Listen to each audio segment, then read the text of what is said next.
This is KPPQ-LP Ventura, 104.1 FM, and we're in the Women's Room, where we appreciate and support each other. I'm your host, Kathleen Good. Today's guest is Dr. Max Fuentes Fuhrmann, clinical psychologist and gerontologist who practices in Thousand Oaks and Beverly Hills. Dr. Fuhrmann has extensive experience with the elderly as well as transgender populations and a certificate in gender studies from USC, which may allow him to observe gender roles through a different lens than other men without his background. I asked Dr. Fuhrmann to be on the show because it's time to start a conversation about a topic I've been interested in for some time, women's misogyny to other women, or as described in the psychology world, woman-on-woman misogyny. And just so we're on the same page, we're defining misogyny as a dislike, contempt, or ingrained prejudice against women. Hello, Dr. Fuhrmann. We're so happy to have you here. Hello, Kathleen. I understand you're no stranger to Ventura. What is your connection to the area? Well, actually, 30 years ago, I started working for behavioral health. 30 years ago, wow. Oh. And then I had a private office in Ventura for 15 years, from 91 to 2005. Oh, so you're very familiar with the community. Even though it's grown a lot since 2005. Ah. Yeah, which is exciting to see. It's a wonderful area. It is. Beautiful. It certainly is. Perhaps you could highlight some of your work from your very, very extensive resume. Well, you mentioned I got a certificate in gender studies at USC. So that's always been a theme kind of in my work, is looking at men's and women's roles. My doctoral dissertation was actually on how gender can change in terms of your roles as a couple as you get older. Oh. And so often older women can have more of a voice and be allowed to be more powerful, whereas older men tend to get a little bit more nurturing, and maybe a little bit more nurturing to their grandchildren than they are their children. Uh-huh. And so my work has typically been with older adults suffering from anxiety and depression, working with their families to really learn to respect the wise elders. Oh, well, I like that. Thank you for answering my call out to the psychology world and for coming here today to give your perspective on women's misogyny to other women, both as a clinician and as a man. Now, first, let's talk about the study you told me about by a transgender person who was a female researcher and became a male researcher. Just give us a bit of background on that and what you learned from the study. Yes, this was actually in the Wall Street Journal. The person's name was Ben Barres, B-A-R-R-E-S. And so it's kind of like a natural experiment where someone who's female identified and presenting to the world as female now looks male and is male identified. So what this person learned, I'm going to quote a little bit here, was that they were so disappointed as a woman to realize so many things were given to men, and that all of a sudden they were assumed to be competent until proven otherwise, whereas a woman they were typically proved to be incompetent. They also realized that all of a sudden they were given grants and all different kind of acknowledgments that they had not been given as a woman. This is exactly the same person with the same research. Right. And would often be told things like, you're, quote, so much smarter, it seems, than your sister, cousin. Wow. So it was really shocking for this person, as it is often actually in reverse, because I do work with transgender individuals as well in my practice, people who have been presenting as male who are now female, who often come into the office shaking their heads saying, the world is so sexist, I had no idea. You know, all of a sudden I'm presumed to be incompetent. Right. So he really uncovered a lot of biases that people are unconsciously putting on, people particularly, we're talking about women especially here, who, are just automatically assumed, to be less competent. And this was at Stanford, and this is a neurobiology professor. So this is not like in a kind of working class environment. This is theoretically with very well educated people are treating this person this way. Wow, that is really revealing. What did he find by his own experiences as both a woman and a man? I think that what he found is that you get all this attributed to you just based on your gender presentation. And so obviously as a white-appearing man, he didn't have to necessarily do as much to be respected, versus what he was very much aware of is as a white-appearing woman, that it was really hard, if not impossible, for him to overcome some of the discrimination and prejudice. That is very revealing. So what about women who are not aware of the sexism, misogyny that exists, or perhaps deny it? Do you think they can be educated and join the conversation that we're having? I think part of it, again, is the awareness, like I'm saying, that I think women are certainly aware there's misogyny at the hands of men, but not as aware or even owning that they can be very catty and demeaning and shaming of other women. Right. Yeah. And I think as often women just don't really even mean to be mean. They just, they've been taught to do this probably from their own parents. Yeah, one of the things that's shocking in my practice often, these would be from, quote, professional women. They'll say, the girl in the office, or going out with the girls. And I say to them, are they girls or are they women? Well, they're women. And I say, but I doubt that your husband talks about his colleagues as boys, or going out with the boys. Yeah, he probably says going out with the guys. Yes, but you can hear that somehow even a middle-aged woman is referred to as a girl. Yes. The girl in the office. Yes. Versus the receptionist is not the boy in the office. Right. And that just brings me into a little bit I wanted to talk about the more kind of subtle misogyny that most women engage in without even being aware they're doing it. And it's not like I don't do it myself. I found myself thinking a few months ago, and my old dentist, a guy, was replaced with a woman dentist. And I was, I wonder if she's good enough or as good as he is. I eventually told her that, and we had a good laugh over it. But, I saw my own prejudice and my own misogyny to women. Like, why wouldn't she be as good? Or that theoretically she would be better because she's had to really go through this discrimination to get to where she's at. Well, that's true too. Yeah, but a lot of my older clients will still say, I have a female doctor. They don't say they have a male doctor. It's like it's such a weird thing to have a female doctor, female dentist, or female pilot. So we have to put that gender on there. Right. Yeah, but we don't for the male. No, we just assume. Yeah. Right, unless it's a male nurse, because there again, the contradiction. The male secretary. Oh, right. I see what you mean. Well, and then there's also petty personal put-downs of other women, and I'd like to give a few examples that I'm sure other women have experienced. Women who are super critical and catty about how other women look, especially about weight. Like, she's gained a ton, or, well, at least my hips aren't that big, or she's looking her age. And when I jotted down here was, as you said, calling, other women the girls, and criticizing another woman for what she's wearing. Did you see what she had on? And I think she's putting on weight. Could you comment on more on this women's cattiness to each other? Yes, very much so. We often say that women in positions of power are still ruling by consensus, meaning, is it okay? They're at a meeting and it's their company, and they'll say, is it okay if we start now? Is it okay if we do this? So this external, needing validation. So when women are doing that to other women, I'm very interested in how you look today. Do you meet this, kind of criteria? And we know that even with things in political arena, men pretty much dress as they have for 100 years. It's very rare that you would hear a commentary on a man's appearance in terms of what he's got on. But women, even in the presidential election, were being vetted in terms of the colors they had on or the kinds of styles and things. So the point is that just reinforces you're being judged on how you look and how you come across, versus part of male socialization is that you ask for forgiveness, not permission.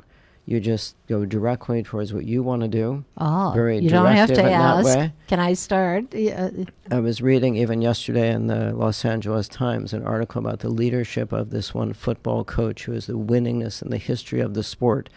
that what people admire about him is he acts as if he cares nothing about what other people think of him, which is the opposite of what we're talking about in women, right? Yeah, we care about everything. We care about how you look to another woman. Oh, right? Exactly. And the most disconcerting thing I find is when I'm talking to another woman and she's looking up and down at what I have on, or to see if I always assume, to see if I've gained any weight. And I just find that very depressing, that they're not listening.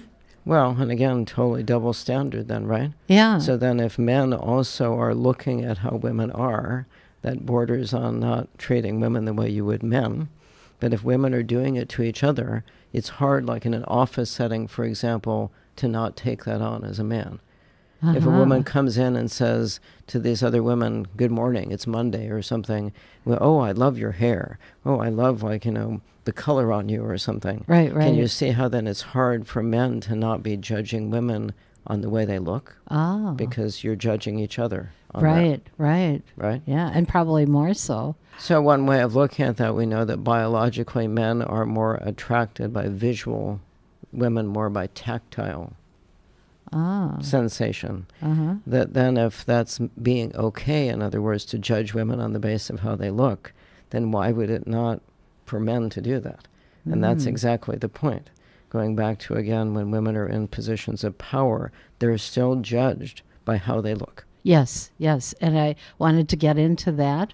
I just wanted to bring up another experience of misogyny from my own family. And this is the example. I got laid off from a job some years ago, and my mother and sister both questioned why I was collecting unemployment. They did not feel I had the right, and I quote here, some man who has a family should get it. You're taking it away from him. And they didn't understand that this was unemployment compensation is insurance that I had paid into for years. So why couldn't I collect it? Right. Yeah. But even that's part of it, right? You're socialized by someone.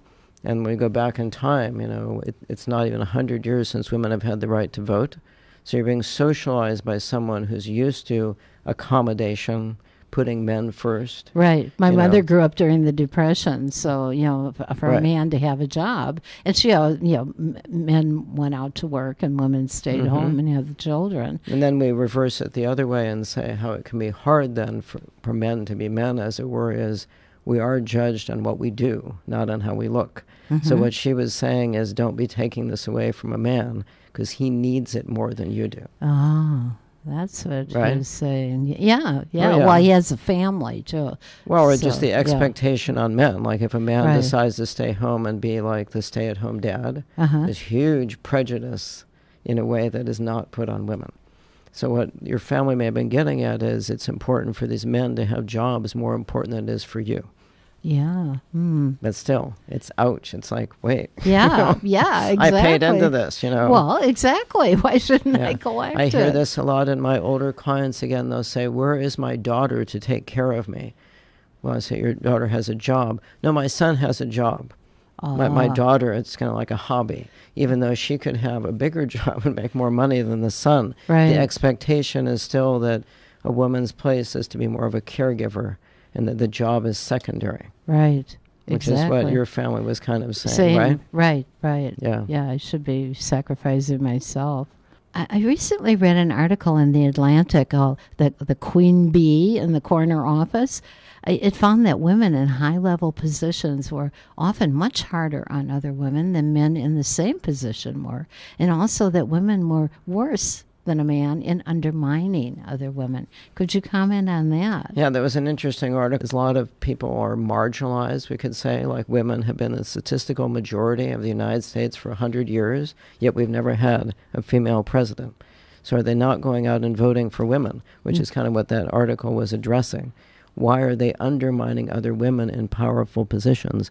Why are they putting them down? And then as a man and sitting in the office, why would you not do the same thing? Oh, yeah. I'm getting your point here that, we're doing it so much that men can't help but take that on. Well, it's kind of like if you can't not eat your own, why would we respect you? And some of what this article is... Explain what you mean by each your own. Well, it's like if you're in a marginalized group, right, you take that out. It's like black on black violence, Hispanic on Hispanic violence, women on women violence, that kind of thing.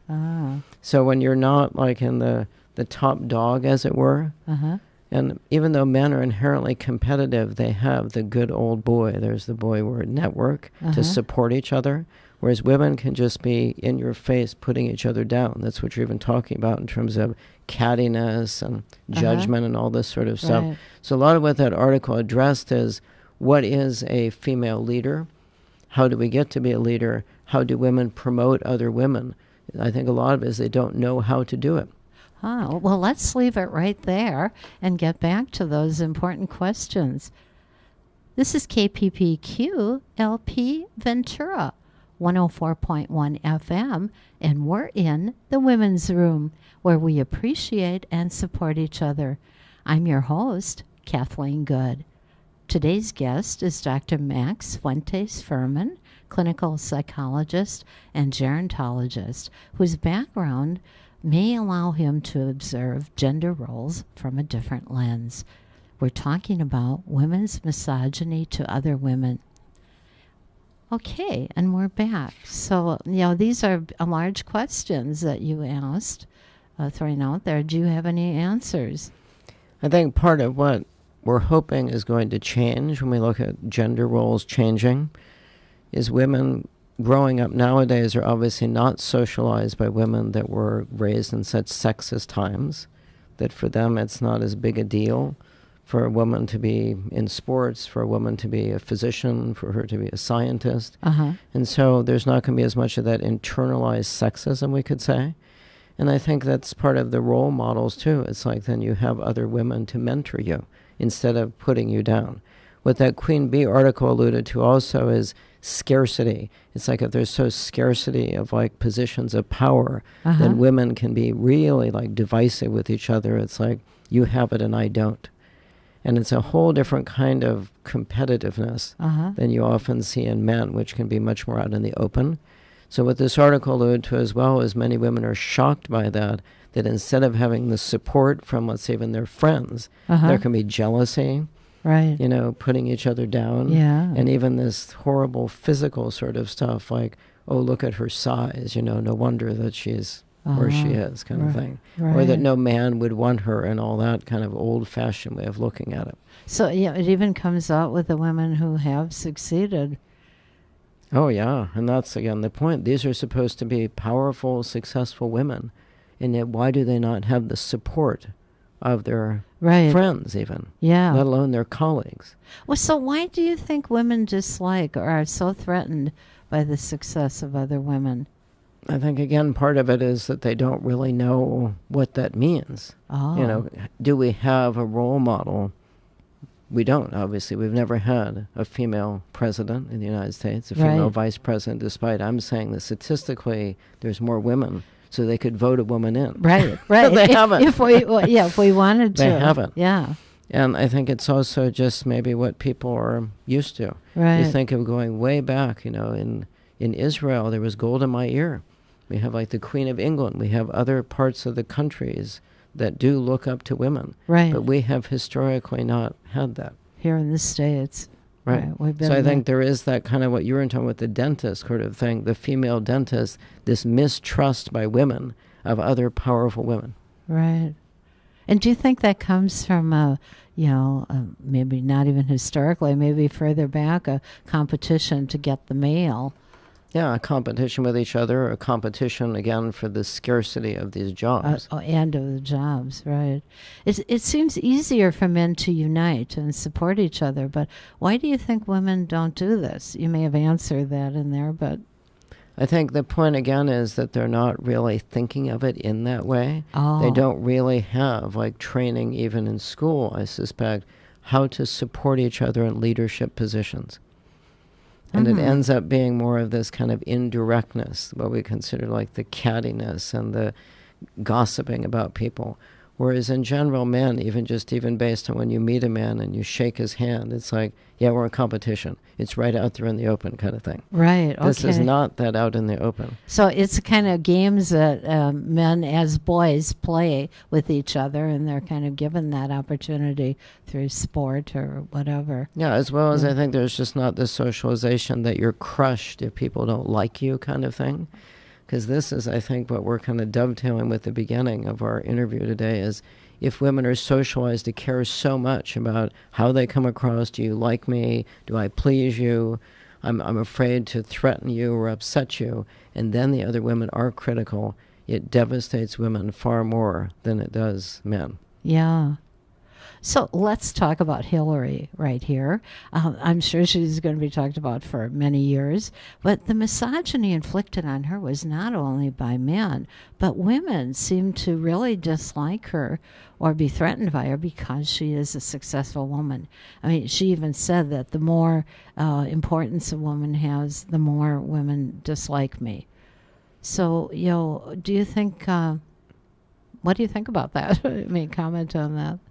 Well, going way back, I remember that she was disliked when her husband was president because she was perceived as powerful and potentially more powerful than he. So there's also that kind of dynamic we haven't touched on. It's like if a woman acts, quote, too masculine a way in being powerful, then that's a negative thing. And we don't really in the United States have a good role model for being a powerful woman and being, quote, feminine. Right. So historically, going back to the 90s, she was put down. It was like she was really the president, he wasn't. So I think she kind of has carried that into the more current day. That you're too masculine or you're too, quote, powerful. Right. And going way back as well, one way for women to be viewed as successful is that they were male-like and that men would not be attracted to them. Right. And certainly in elderly people, it's like you chose a career or you chose to be married. You could not have both, because seemingly that was threatening to men.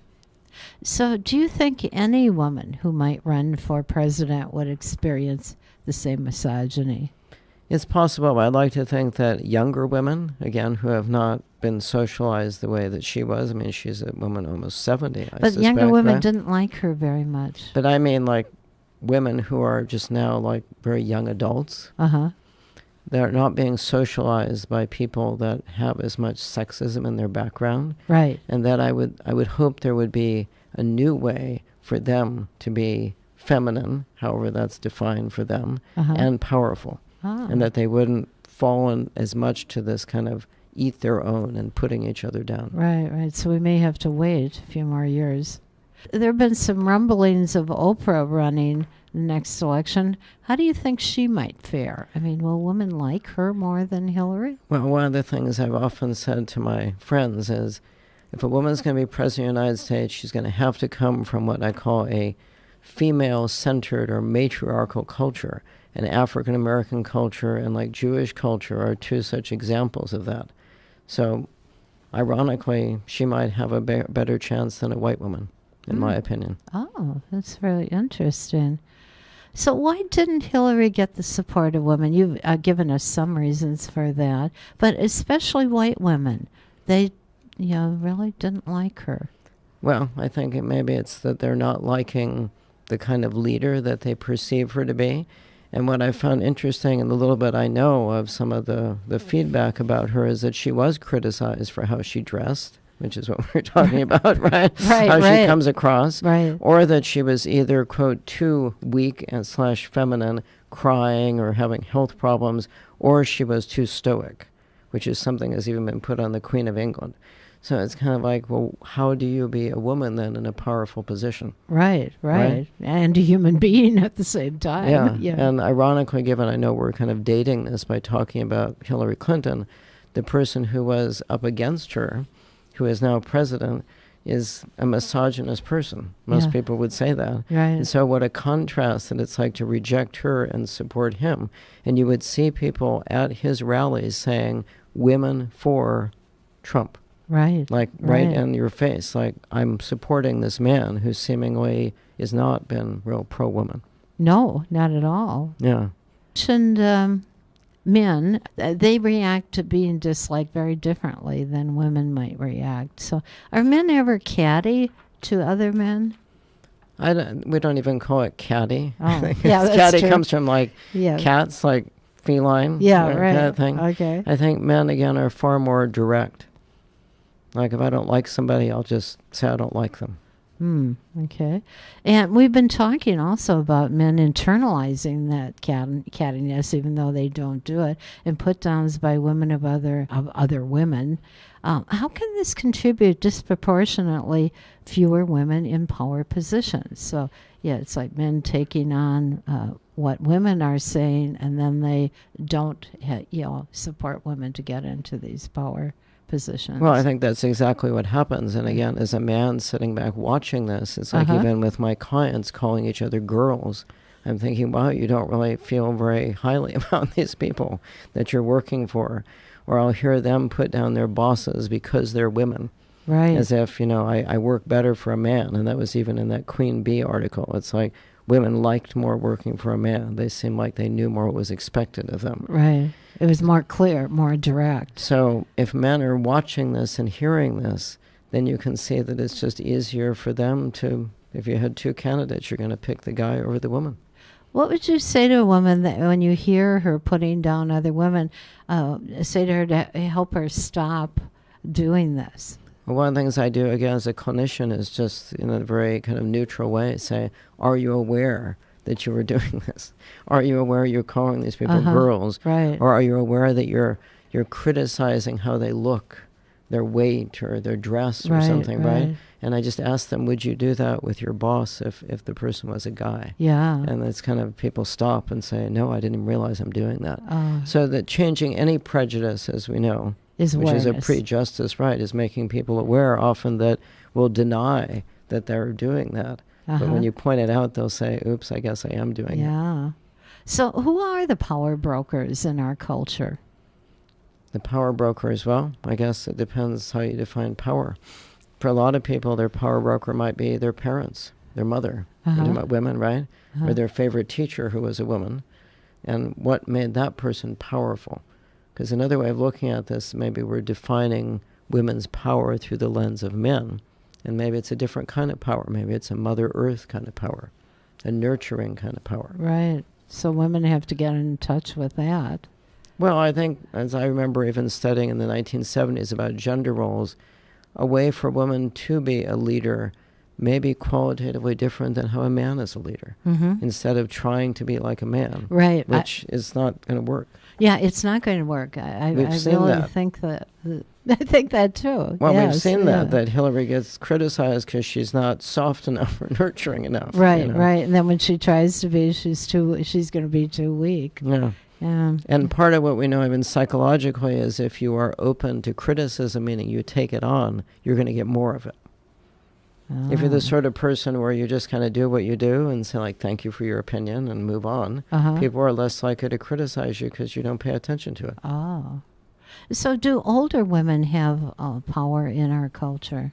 I don't think that they have, like, power on a global way of looking at it, but I think individually, and again, back to even some of my research and my dissertation, older women are far more willing and able, and even maybe biologically able, to say I statements.